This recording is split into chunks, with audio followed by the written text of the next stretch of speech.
નમસ્કાર, ગુજરાતના સૌથી મોટા ઓટીટી પ્લેટફોર્મ બીબી ન્યૂઝ ગુજરાતમાં હું સુભાષ આપનું સ્વાગત કરું છું. વાઇબ્રન્ટ અગ્રેસર ગુજરાતના વચનો આપનાર ભાજપ શાસનમાં જમીન માફિયા, વ્યાજખોરો, ખનીજ માફિયા, ભ્રષ્ટાચારીઓ, નકલખોર અને નકલીઓ અગ્રેસર અને ખેડૂત, યુવાન, મહિલા, નાના વેપારી સહિત શિક્ષણ, આરોગ્ય, રોજગાર, સુરક્ષા, ખેતી ક્ષેત્રે પાછળ ધકેલાયા હોવાની વિગતો રજૂ કરતા ગુજરાત પ્રદેશ કોંગ્રેસ પ્રવક્તા ડોક્ટર મનીષ દોશીએ જણાવ્યું હતું. મનીષ દોશીએ આરોપ કરતા કહ્યું કે ભાજપા સરકારના ગેરવહીવટ, આયોજન અને અભાવના પરિણામે 3.84 લાખ કરોડના દેવા સાથે દેશમાં અગ્રીમ દેવાદાર રાજ્ય બની ગયું છે.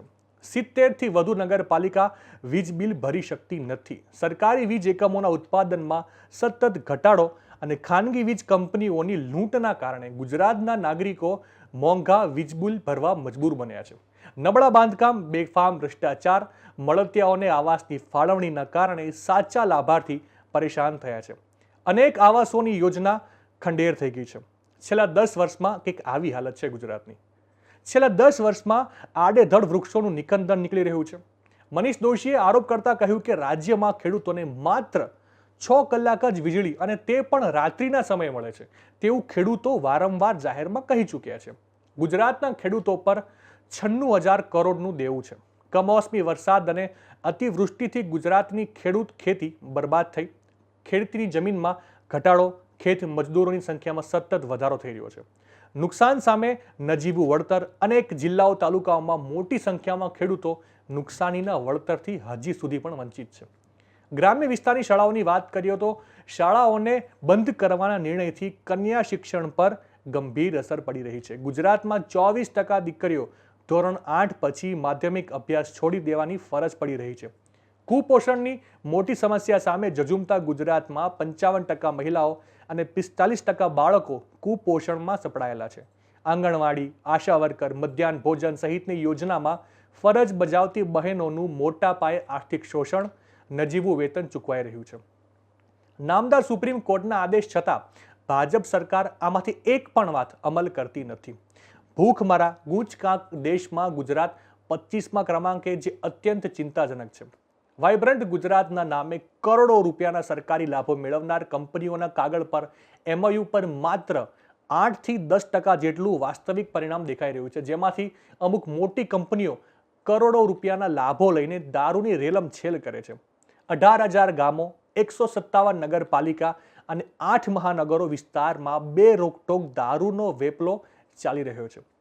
દૂધના ટેન્કરોને બદલે દારૂના ટેન્કરો ઠલવાઈ રહ્યા છે. કરોડો રૂપિયાની ડ્રગ્સ માટે ગુજરાતનો દરિયા કિનારો ગેટ વે બની ગયો છે, જે ગુજરાત અને દેશ માટે ખરેખર ચિંતાનો વિષય છે. ફાર્મા કંપની ચાંગોદર, સાણંદ, વડોદરા, અંકલેશ્વરથી કરોડો રૂપિયાનું ડ્રગ્સ પકડાયું, પરંતુ પકડાયેલ અબજો રૂપિયાનું ડ્રગ્સ માટે જવાબદાર કોણ, જે ખરેખર હજી પકડાયું પણ નથી. 3 વર્ષથી કલાકારોને અપાતી સહાય ચૂકવાઈ નથી. ગુજરાતી ફિલ્મોને પ્રોત્સાહન અને સહાયના નામે ભ્રષ્ટાચાર, ગેરરીતિની અનેક ફરિયાદો અવારનવાર મળી ચૂકી છે. રાજ્યમાં 15 વર્ષ કરતાં વધુ સમયથી શારીરિક શિક્ષણના શિક્ષકો, લેક્ચરરોની નિમણૂક થઈ જ નથી. શું આ રીતે રમશે ગુજરાત? રાજ્યમાં 15 વર્ષ કરતાં વધુ સમયથી લાઇબ્રેરિયનની ભરતી કરવામાં આવી નથી. શું આ રીતે વાંચશે ગુજરાત? રાજ્યમાં સરકારી અને ગ્રાન્ટેડ શાળાઓમાં 40,000 જેટલા શિક્ષકોની જગ્યા ખાલી, 45%થી વધુ અધ્યાપકોની જગ્યા ખાલી. શું આ રીતે ભણશે ગુજરાત? રાજ્યમાં સિવિલ હોસ્પિટલ, જિલ્લા હોસ્પિટલો, પ્રાથમિક અને સામૂહિક આરોગ્ય કેન્દ્રમાં 55% કરતાં વધુ ડોક્ટરોની જગ્યા ખાલી પડી છે. તો શું આ રીતે ગુજરાત સ્વસ્થ રહેશે? રાજ્યમાં સિવિલ હોસ્પિટલ, જિલ્લા હોસ્પિટલ અને પ્રાથમિક સામૂહિક કેન્દ્રોની હાલત એટલી બદતર થઈ ગઈ છે, 65% જગ્યાઓ ખાલી, આઉટસોર્સિંગ અને કોન્ટ્રાક્ટના હવાલે આરોગ્ય સેવા. શું આ રીતે ગુજરાત સ્વસ્થ રહેશે? દરરોજ 6 મહિલા દીકરીઓ પર થતા બળાત્કારની ઘટના, ખૂન, હત્યા, ખંડણી સહિતના ગંભીર ગુનાઓમાં થઈ રહેલા સતત વધારો. શું આ રીતે ગુજરાત સલામત રહેશે? નવા સમાચાર, નવી અપડેટ સાથે ફરી મળીશું. ત્યાં સુધી મને રજા આપશો. નમસ્કાર.